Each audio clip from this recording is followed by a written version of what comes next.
Quand il punit le peuple, il le punit comme son propre enfant, pour son bien. Il dit « Qui aime bien châtie bien ». Il juge ingrat le peuple révolté.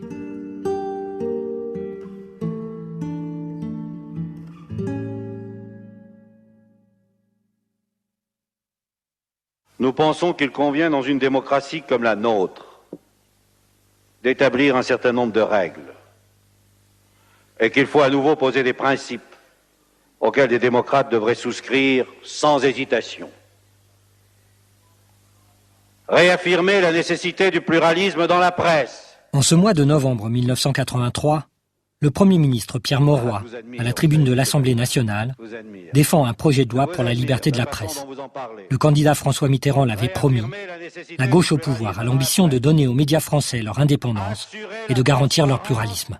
De ces organes dirigeants, limiter pour ce faire la concentration et se donner les moyens de contrôler efficacement ces dispositions. L'ennemi est alors désigné, la concentration et les puissances d'argent. Nous n'avons pas peur de la puissance de la presse, mais nous ne tolérerons pas la puissance de l'argent, M. Gaudin.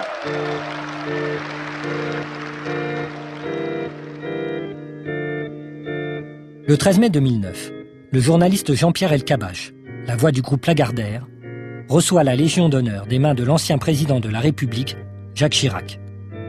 Parmi les invités venus le féliciter, le gratin des médias et du monde des affaires, ainsi que des responsables politiques de premier plan, de droite, mais aussi de gauche.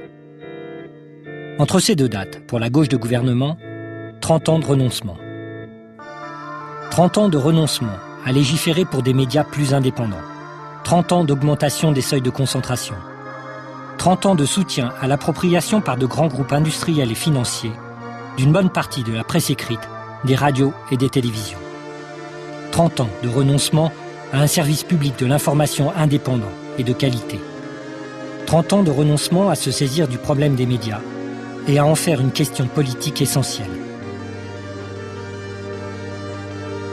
Alors, faudra-t-il encore attendre 30 années supplémentaires pour faire de l'appropriation réellement démocratique des médias une étape indispensable de la transformation économique et sociale? Faudra-t-il laisser 30 années de plus les chiens de garde parler pour nous et agir à notre place?